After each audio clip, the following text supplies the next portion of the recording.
Welcome to SVG-TV News for Tuesday, August 6th, 2024. I am Jennifer Richardson with the details. Kuwait Dynamics Limited, KDL company, has pledged to ensure that all unfinished roads on which it was working are completed. The company made the pledge through a signed memorandum of understanding following a meeting recently with Prime Minister Dr. Afghan Salves. KDL came under fire from the Prime Minister for incomplete road repairs and delayed construction of roads. And today there was a final meeting, and there's a memorandum of understanding which we have signed, and the minutes of the meeting. I've witnessed this memorandum and minutes, and Montgomery Daniel, the Deputy Prime Minister and Minister of Transport and Roads, signed, and so too the Permanent Secretary in the Ministry of Transport and Works, in addition to the Acting Director General of the Kuwaiti Fund, and Sheikh Abdullah, and Mr. Wael Issa, the resident engineer for this particular program. Speaking on the matter today, the Prime Minister added that a committee was formed that will oversee the progress of works. The roads that were not completed in Phase 1 are now set to be finished by year-end and early 2025. New schedule has been drawn up, and the roads on Phase 1, which require paving, are all to be completed by the end of December, except one, which is to be completed by the end of January. And then in Phase 2, where you have, in addition to civil works, concrete works, there are other roads. Those other roads are to be completed by the end of January next year also. Outlining the new contracts now in place, the Prime Minister said any additional funding will be the responsibility of the contracting company. The government undertakes to resolve any issue which may hinder the progress of the work and to provide all assistance to the main contractor. It looks as though we are going to have an excess of money required from what the loan is. And there's a ballpark figure which had been given by the consultants, and that would be verified after a more detailed assessment.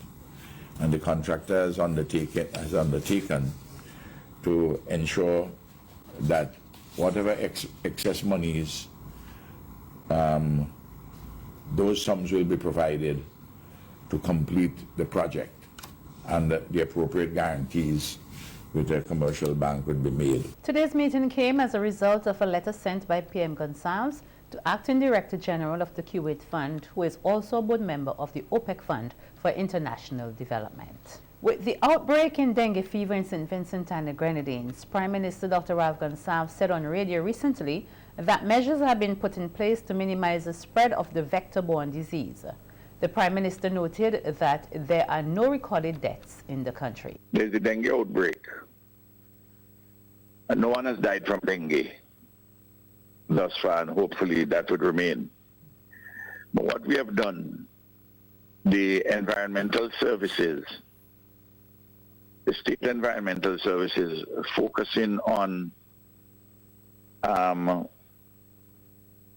St. Vincent and on Beckway, and we have hired private sector entities to help us with doing the fogging in Union Island, for instance, and to deal with the vector controls. The Ministry of Health said that there are 119 recorded dengue fever cases in St. Vincent and the Grenadines. Vincentians are being urged to adopt heightened precautionary measures as COVID-19 cases have risen in the country.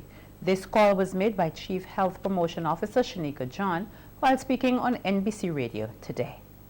I think there are still too many persons who are coughing, sneezing in their hands. in the open air. People are still sick and going about on a daily basis. And so this is also going to be a potential threat for other persons to become infected with the virus. And we're not just talking COVID-19, we're talking influenza as well. So if you are sick, we ask you to get screened, to get tested. If you choose not to get screened or tested, then we ask you to isolate. And isolate means that you stay at home, you stay in your space, you wash your hands, you take care of yourself, and you wait until you get better, and then you go back to work, to your regular, normal setting. But what we're having is that people are sick and they're on the job, they're up and about, they're taking public transportation, and they're going about on quote unquote with their normal lives. And so this is also causing the spread. And remember, even in some instances, you could be infected with the virus, but you're not symptomatic, which means that you have the virus, but you're not yet showing signs and symptoms. The last COVID count was 125, with 89 recorded in July and 2 deaths in August. With many Vincentians showing their full support to Olympian Safika Malone, renowned lawyer and former Minister of Culture Rene Batiste weighed in on Malone's performance yesterday. Batiste, who was part of the watch party at Heritage Square, said Safika is SVG's Olympian queen. My thought is, next time have 2 game plans. So one for if you go right and one for if you go left. So next time we need 2 athletes in the ring. Well, if you get 2 or more, you have to groom somebody for that quality and standard.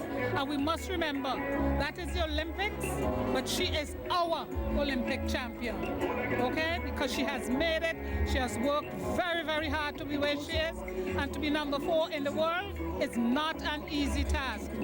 I want to congratulate her for the excellent effort that she made. Excellent effort. And St. Vincent and the Grenadines loves you no end. You're still our Olympic queen. Malone made history being the first Vincentian to qualify to an Olympics final. Safika was a past athlete of my club. She was also a former colleague of mine in school as well, you know. She did well. She ran a lesser time than she did before due to the fact that she doesn't normally start that slow. She got boxed in as well, so that slowed down her pace because everything was slow at the time. Maybe if she got out and got moving at her pace, she might have at least made the third place. So proud of her. Yeah, man, I'm definitely proud of her. She came from, I could tell you, honestly, she did come from a long way, right? And she walked her off, you know. 4 students who excelled at the Caribbean Preparatory Examination, the CPEA, have received a 7-year scholarship from the SVG Teachers Cooperative Credit Union, the SVG-TCCU. This will be for the schooling at the secondary level and the community college. In an interview with SVG-TV News at the scholarship award ceremony today, manager of the SVG-TCCU, Melissa York Nichols, said the students selected will each receive monetary help. Our 4 recipients, we have our top performing male applicant, our top performing female applicant, and the Teachers Credit Union has merged, we amalgamated with the former Barely Cooperative Credit Union, and out of that merger we adopted every year a student from the community of Barely would receive a scholarship. So we have a recipient from the community of Barely, and along that same vein we also do that for our Grenadines members. So we have our 4th scholarship recipient is a student from the Grenadine Islands. This year our recipients would receive a scholarship amount of $1,600 that would take them from Form 1 to 3, and from Form 4 on to the community college. Their annual scholarship funds would be $1,800. The SVG-TCCU has offered hundreds of scholarships to students. York Nichols said they will continue to be of support to students who are in need of assistance. I just want to take a moment to encourage the students to continue on their educational pursuit, to continue their streak of excellence. Today we also have speaking one of our 2018 scholarship recipients. She received the Cecil Blazer scholarship in 2018 when the credit union was celebrating our 40th anniversary, Miss Latonya Prince. At that time it was a one-off scholarship for 5 years, but because of her continued hard work and her academic excellence, last year our board of directors extended her scholarship for another 2 years. So we have her this morning, encouraging and inspiring this year's recipients. Having funds to assist parents with schooling preparations is always welcomed. Mother of one of the recipients, Hadassah Olivier from Beckway, is thankful her daughter is also excited, as she said she worked hard to gain a place at the girls' high school. I'm very excited and happy that I got a scholarship for all the hard work I did for the past 2 years, I could say. So I'm very happy that I got through to be at this moment right now. I'm going to girls' high school, so I did really good. I placed 16th for girls and 43rd overall, so I pushed very hard and I reached this far, so I'm very excited to be going to girls' high school as well. We're very pleased. It's going to go very far because being from the Grenadines, and she's been accepted to the girls' high school on the St. Vincent, so it's going to go towards getting her all prepared. It will go towards procuring school books and so forward, getting those things in place for her, and also it can go towards, like as she goes to school, she'll need to provided with food and stuff like that. So it's gonna be really helpful for her. 23,000 Eastern Caribbean dollars was handed over to the Carnival Development Corporation Beauty Shows Committee by the General Employees Cooperative Credit Union, GECO. The funding will aid in the Miss SVG Community Service Project, which was launched today. 6 young ladies are vying for the Miss SVG crown. Contestant number 1, Alicia Beach, Miss JCI St. Vincent, was given the portfolio of Minister of Health, Wellness and the Environment. Her campaign is called I Am. I am mindful. This will commence with an address from me, the Minister of Health, with a series of radio interviews to launch the campaign. Then will follow a visit to preschools for a health education session where preschoolers, their parents and teachers will be engaged in a healthy eating session from healthcare professionals.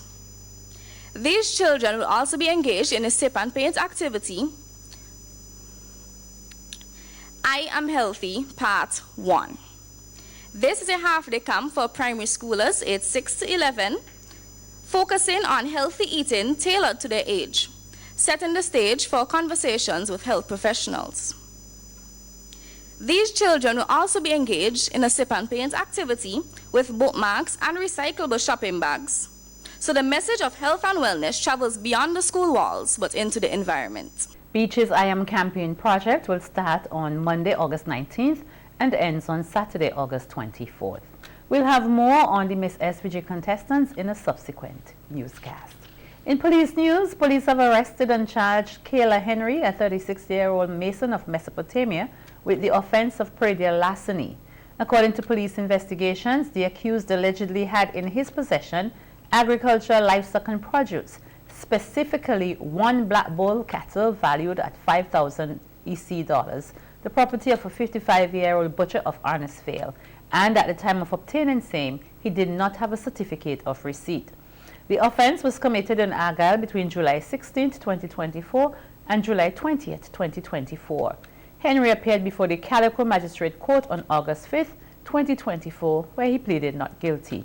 He was granted bail in the sum of 2,000 EC dollars with 1 surety, and the matter was adjourned to August 9, 2024. On August 3, 2024, police arrested and charged Keon Hackshaw, a 17-year-old laborer of Otley Hall, with the offense of assault. According to the investigations, the accused allegedly assaulted a minor by striking him on his left hand with a piece of steel, causing actual bodily harm. The offense was committed on January 29, 2024 in Edinburgh. Hackshaw appeared before the Serious Offences Court on August 5, 2024, and pleaded not guilty. He was placed on a 6-month bond. If he defaults, he will pay $500 or spend 6 months in prison.